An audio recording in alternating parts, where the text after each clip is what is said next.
Welcome to Tarun IAS. My name is Rohit Kumar. आज हम बात करेंगे एडिटोरियल्स में एक सबसे इम्पॉर्टेंट और अहम टॉपिक है जिसका नाम है provisional state of global climate report 2022। ये रिपोर्ट बहुत ही महत्वपूर्ण है क्योंकि ये पूरे विश्व की जो जलवायु संबंधित समस्याओं के बारे में बताती है कि किस प्रकार से विश्व में हमारी जलवायु का परिवर्तन हो रहा है। इस रिपोर्ट के माध्यम से 3-4 सबसे विशेष रूप से हम पढ़ने वाले हैं। Provisional state of global climate report. इसके अलावा हम विश्व मौसम विज्ञान संगठन के बारे में हम जानेंगे और तीसरा ग्रीन हाउस गैसेस के बारे में। ये तीनों हमारे एग्जाम में मुख्य रूप से अक्सर पूछा जाता है। तो आज हम इसको डिटेल से चर्चा करेंगे और समझेंगे कि आखिर provisional state of global climate report में क्या कहा गया है और ये किसके द्वारा जारी किया जाता है। ऐसे प्रकृति के अंदर में किस तरीके के बदलाव हो रहे हैं, चाहे वो समुद्र का स्तर वृद्धि होना या ग्लेशियर का पिघलना या जलवायु में परिवर्तन होना, किस तरीके से ये सब कुछ हो रहा है, इसके बारे में हम जानने की कोशिश करेंगे और समझेंगे, एक एक करके समझेंगे। सबसे पहला प्रश्न आपके मन में ये आ रहा होगा कि आखिर ये provisional state of global climate report 2022 चर्चा में आया क्यों। चर्चा में आने के पीछे कारण है, जिस तरीके से देख रहे हैं आप, ये पृथ्वी है, एक तरीके से हरियाली है, एक तरीके से सौंदर्य, और इधर आप देखिए आप रेडिएशंस और ये सारा चीज देख सकते हैं। अंतर के लिए मैंने ये लिया है। तो चलिए हम पढ़ने वाले हैं कि चर्चा में आखिर ये क्यों है, चर्चा में होने का कारण क्या है। आपने नाम सुना होगा वर्ल्ड मेट्रोलॉजिकल ऑर्गेनाइजेशंस के बारे में। तो आपको मैं बता दूं कि ये जो रिपोर्ट है विश्व मौसम विभाग संगठन वर्ल्ड मेट्रोलॉजिकल ऑर्गेनाइजेशन के द्वारा ये रिपोर्ट जारी किया जाता है, जिसका नाम है provisional state of the global climate report 2022 में जारी हुआ। ये पूर्ण और अंतिम जो है, पूर्णतः कंप्लीटली और अंतिम अप्रैल 2023 में उम्मीद है कि ये प्रकाशित होगी। तो सबसे पहला प्रश्न तो ये पूछा जाएगा आपसे आपके एग्जाम में कि ये जो provisional state of the global climate report किस संस्था के द्वारा जारी किया जाता है। तो वर्ल्ड मेट्रोलॉजिकल ऑर्गेनाइजेशंस के द्वारा ये जारी किया जाता है।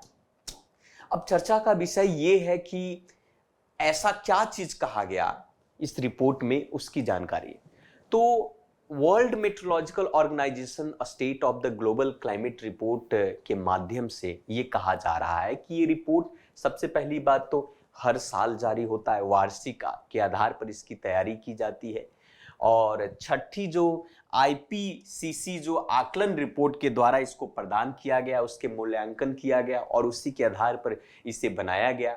इस रिपोर्ट में मुख्य रूप से ये कहा गया कि जलवायु जो संकेत हैं, जलवायु संकेतन चरम घटना पर और उनके प्रभाव को रिपोर्टिंग के उपयोग के माध्यम से प्रदान किया गया है। जिस प्रकार से जलवायु में परिवर्तन हो रहा है और ये परिवर्तन बहुत ही घातक साबित हो सकता है। 2022 में इन सभी चीजों पर बात की गई है ना। तो इसी सिलसिले में, इसी संबंधित इन रिपोर्ट में बात की गई। सबसे पहले रिपोर्ट ये कहता है ग्रीन हाउस गैसों की सांद्रता में वृद्धि। आप सभी को पता है कि जो ग्रीन हाउस गैसेस हमारे प्रकृति के लिए, हमारे मानव जाति के लिए बहुत ही हानिकारक है ना, आप सबको पता होगा। तो ये मुख्य रूप से 6-7 जो ग्रीन हाउसेज हैं जो पृथ्वी पर ग्लोबल वार्मिंग का कारण माना जाता है, ग्लोबल वार्मिंग का कारण माना जाता है। दिन पर दिन जो है हमारी पृथ्वी की तापमान बढ़ रही है।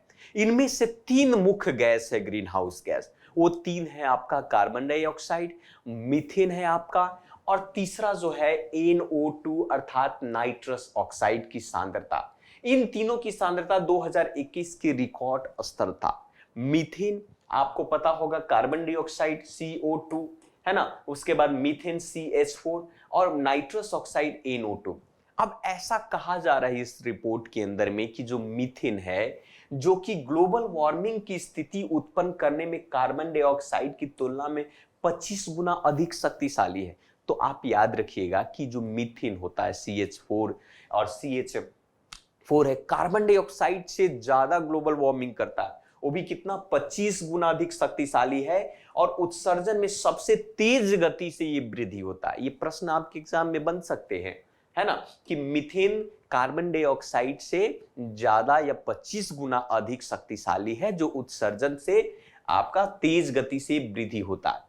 सम्मेलन हुआ था, आपको पता हुआ, ग्लासगो में जलवायु परिवर्तन सम्मेलन हुआ। उन देशों ने कहा कि हम 2030 तक, है ना, वैश्विक मीथेन उत्सर्जन को कम से कम 30% कटौती करने का संकल्प लिया है। ग्लासगो सम्मेलन हुआ, उस सम्मेलन में कहा कि भाई कार्बन जो CH4 मीथेन है बहुत ही खतरनाक है, कार्बन डाइऑक्साइड से भी शक्तिशाली है।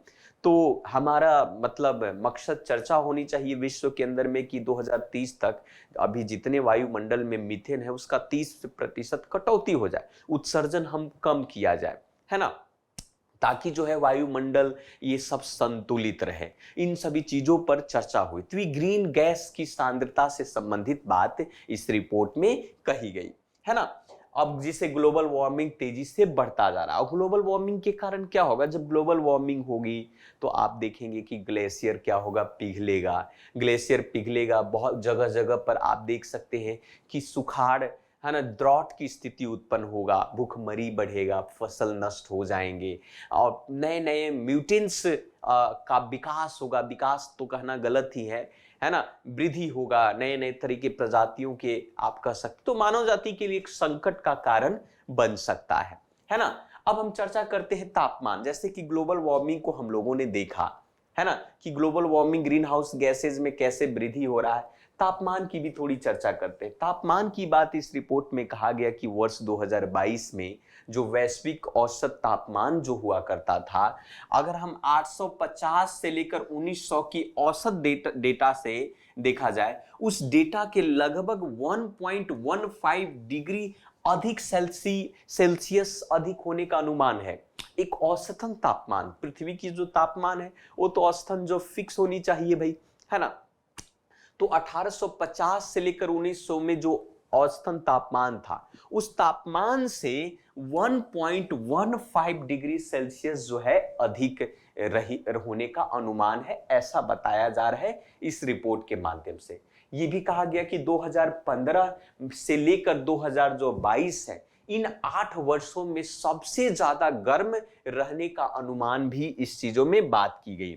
और साथ साथ में ला नीना का भी इफेक्ट, अल नीना और लाल नीना आप ज्योग्राफी में पढ़े होंगे। ला नीना का मतलब होता है कि भूमध्य रेखा जो है, भूमध्य रेखा के भू के मध्य की रेखा, अर्थात इक्वेटर की बात कही जा रही है। तो इक्वेटर जो प्रशांत महासागर में समुद्र की सतह का जल का ठंडा होने की स्थिति को ही हम ला नीना कहते हैं। अगर वही उसका उल्टा अगर गर्म होने की बात होगी तो अल नीनो की बात होगी। ये ज्योग्राफी का प्रसंग है, लेकिन संबंध जलवायु से है तो चर्चा करना बनता है। तो ला नीनो में कहा गया कि ये चीजें बात कही गई। 2020 के अंत तक ये काफी प्रभावी था, लेकिन वर्ष 2022 के अंत तक रिपोर्ट जारी करने की उम्मीद है। और कहा गया कि ला नीना जो है पिछले 2 वर्षों में निरंतर ये वैश्विक तापमान के अपेक्षाकृत एक कम होता जा रहा है। समुद्र के जल और भी ठंडा होते जा रहे हैं। 2011 में पिछले महत्वपूर्ण ला नीनो की तुलना में ये बहुत ज्यादा अधिक था। तो ये तापमान से संबंधित चीजों पर बात ये रिपोर्ट कहता है। आगे की अगर हम चर्चा करें इसी के अंदर में ग्लेशियर से संबंधित बातें करें, कि हमने कहा कि ग्लोबल वार्मिंग अगर बढ़ रहा है, पृथ्वी के तापमान बढ़ रहे हैं, तो पृथ्वी पर वो हर चीज उस तापमान से प्रभावित होंगे।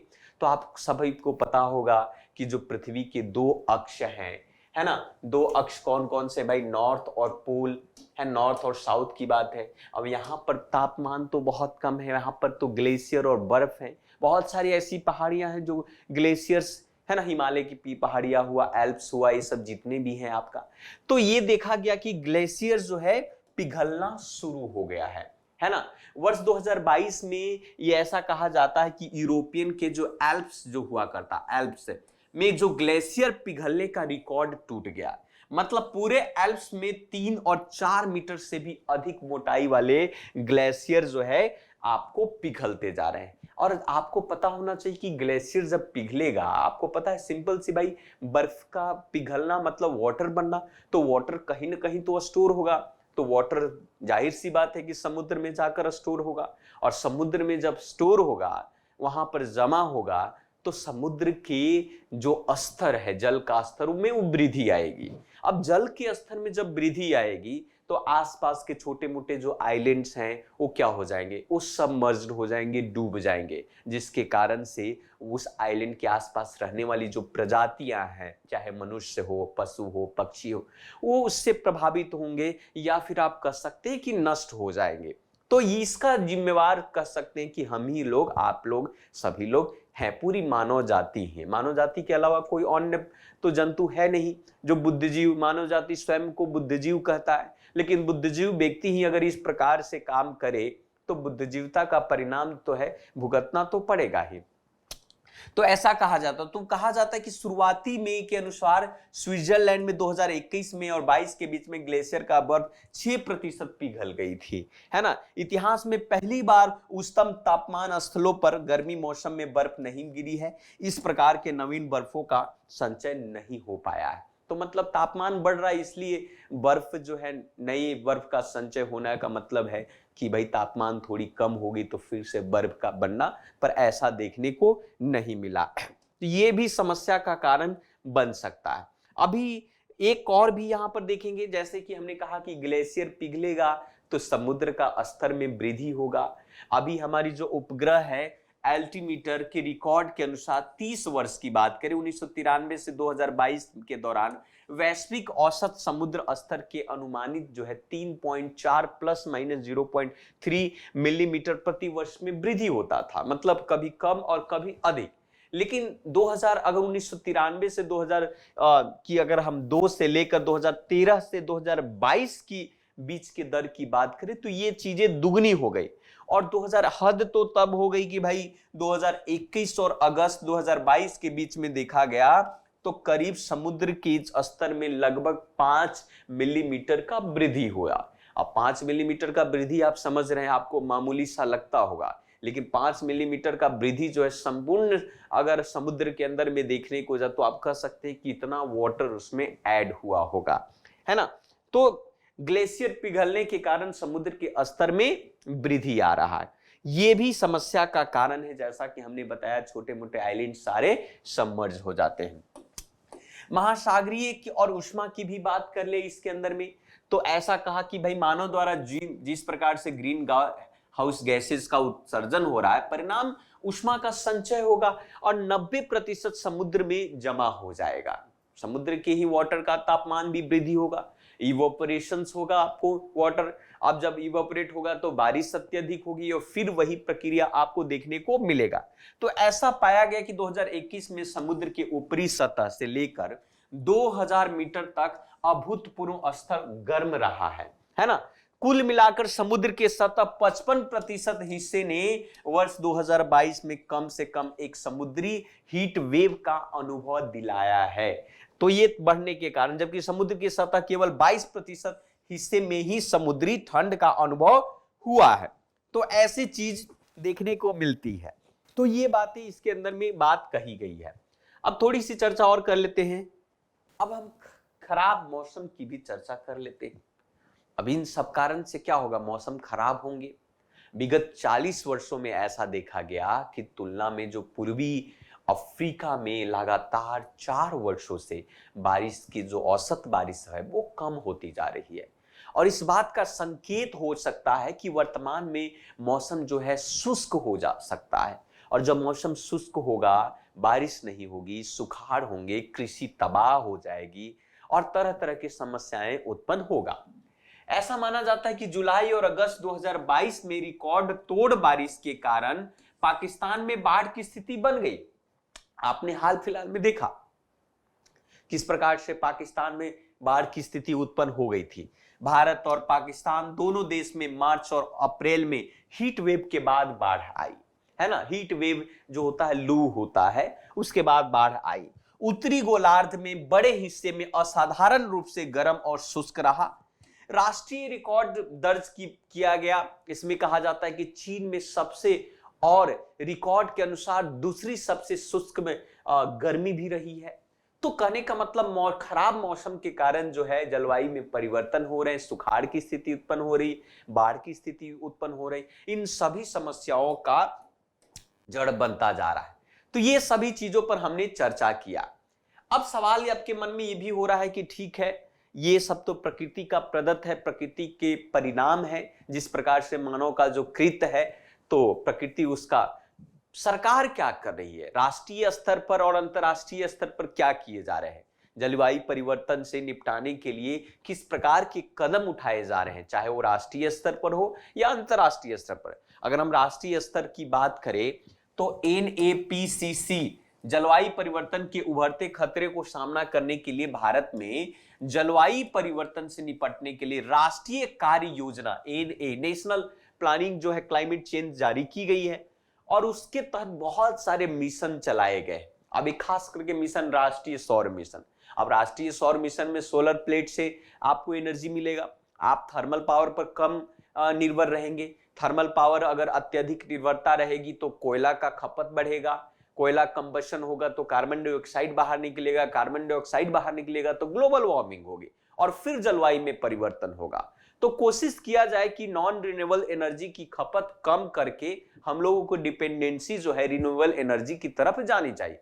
तो भारत सरकार ने राष्ट्रीय सौर मिशन चलाया, राष्ट्रीय जल मिशन आदि जैसे बहुत सारे 8 उप मिशन चलाए हैं, है ना। साथ साथ में इंडिया कूलिंग एक्शन प्लान भी भारत सरकार के द्वारा चलाया जा रहा है ताकि तापमान को शीतलक मांग की कमी लाने से सहित शीतलक संबंधित क्षेत्रों के लिए भी एक तरीके से इंटीग्रेटेड दृष्टिकोण होना चाहिए। तो ये तो राष्ट्रीय स्तर पर किए जा रहे हैं। कुछ जो है चीजें अंतरराष्ट्रीय स्तर पर भी किए जा रहे हैं, जैसे कि उदाहरण के तौर पर आप देख सकते हैं कि पेरिस कन्वेंशन का नाम सुना होगा, पेरिस समझौता। पेरिस समझौता का मुख्य मकसद क्या था कि वैश्विक तापमान को कैसे कम किया जाए। वैश्विक तापमान जो है, जो वृद्धि को पूर्व औद्योगिक स्तर से 2 डिग्री सेल्सियस से कम रखना है। अब ये संभव तो नहीं है, मुझे लगता है, जिस प्रकार से हर साल चर्चा चलती है सिर्फ, लेकिन आज तक इस पर काम नहीं हो पा रहा है, जबकि इसके 1.5 डिग्री सेल्सियस तक सीमित करने के लिए आवश्यक कदम उठाए गए हैं। बहुत सारे पेरिस कन्वेंशन के तहत कदम उठाए गए हैं, है ना। उसके अलावा संयुक्त राष्ट्र सतत विकास लक्ष्य भी रखे गए हैं, आपका 17 पता है, 17 आपका United nation sustainable development target दिए गए हैं, 17, है ना। सतत विकास के प्राप्त के अंतर्गत 17 व्यापक लक्ष्य शामिल है और इस लक्ष्य संख्या 13 में विशेष रूप से जलवायु परिवर्तन के समाधान से संबंधित बात करता है। जो आपका संयुक्त राष्ट्र सतत विकास का लक्ष्य है उसमें 13वां नंबर का लक्ष्य कहता है कि हमें विशेष रूप से जलवायु परिवर्तन पर ध्यान देने की बात करता है ना। इन चीजों पर चर्चा ऑलरेडी हुई है कई बार। साथ साथ में आप देखिए ग्लासगो संधि की बात करते, COP26 ग्लासगो संधि हुआ था, तो इसके अंत में COP26 वार्ता के दौरान में 2021 में 197 सदस्यों ने इसको अपनाया और इस बात पर जोर दिया गया कि 1.5 डिग्री के लक्ष्य को हासिल करने के लिए मौजूदा दशक में दिशा मजबूत निर्णायक। मुझे लगता है जाकर समोसा पकौड़ा खाते हैं, बैठते हैं, बातें हो गई, बात थॉट और इंप्लीमेशन में बहुत बड़ी अंतर होता है। तो ग्लासगो संधि में इसी लक्ष्य पर बात की जा रही है। थोड़ी सी बात करते हैं कि सारा चर्चा का जो शुरुआत था रिपोर्ट के जरिए, ये था आपका विश्व मौसम विभाग संगठन के द्वारा, आपका वर्ल्ड मेट्रोलॉजिकल ऑर्गेनाइजेशन। तो थोड़ी सी चर्चा इसके बारे में भी हो जानी चाहिए। वैश्विक मौसम विभाग संगठन में टोटल देशों की संख्या 192 देश है, ज्यादातर जितने देश हैं सब इसके सदस्य हैं। आपका एक अंतर सरकारी संगठन है और भारत में विश्व मौसम विज्ञान संगठन भी, भारत भी इस संगठन का सदस्य है ना, विश्व मौसम विज्ञान संगठन का सदस्य है। इसकी उत्पत्ति अंतरराष्ट्रीय मौसम विज्ञान संगठन से हुई, जिसमें 1873 के वियना अंतरराष्ट्रीय मौसम विज्ञान के कांग्रेस के बाद जो है इसको स्थापित किया गया और 23 मार्च 1950 को WMO के कन्वेंशन के अनुसमर्थन द्वारा WMA मौसम विभाग जल विज्ञान से संबंधित इस भौतिक विज्ञान की हर पहलू पर ध्यान और जोर दिया गया। फिलहाल इसकी अगर मुख्यालय की बात करें तो इसकी मुख्यालय आपका जनेवा अर्थात स्विट्जरलैंड में है, नाम तो आपने सुना हुआ। तो ये था संपूर्णतः इस रिपोर्ट से संबंधित, जो कि रिपोर्ट में जारी हुई, और उसमें चर्चा भी जो जो भी चीजें किया गया वो आपके प्रीलिम्स के लिए, आपके मेंस के लिए आपको महत्वपूर्ण ये है। आपका इसे पढ़ने की आवश्यकता है और इससे संबंधित प्रश्न को सॉल्व करने की आवश्यकता है। तो आज के लिए इतना ही रखते हैं। बेहतर है कि आप इस चैनल पर बने रहें, इस चैनल को सब्सक्राइब करें ताकि, और बेल आइकन को भी प्रेस करें कि ताकि आपको जानकारी मिलता रहे कि एडिटोरियल्स और ये सब कब आ रहा है। साथ में अगर आपकी कोई सुझाव है तो कमेंट बॉक्स में आप जरूर लिखें। तो आज के लिए इतना ही। थैंक यू वेरी मच, धन्यवाद। मिलते हैं फिर से दूसरे वीडियो में।